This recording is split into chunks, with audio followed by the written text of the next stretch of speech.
Untuk mendapatkan gas LPG 3 kg, warga terpaksa harus mengantre di pangkalan lantaran stok gas LPG 3 kg kosong di tingkat pengecer.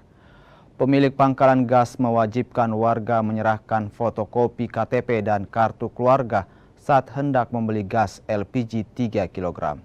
Selain itu, satu KTP hanya diperbolehkan membeli satu tabung gas LPG 3 kg. Meski telah antre, sebagian warga tetap tidak kebagian gas LPG 3 kg. Warga berharap pemerintah segera mengambil sikap terkait kelangkaan gas LPG saat ini dengan melakukan operasi pasar.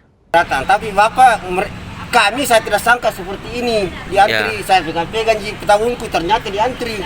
Diantri, ada lagi KTP dengan kakak. Pas saya sementara tidak ada kakakku, ada di rumah.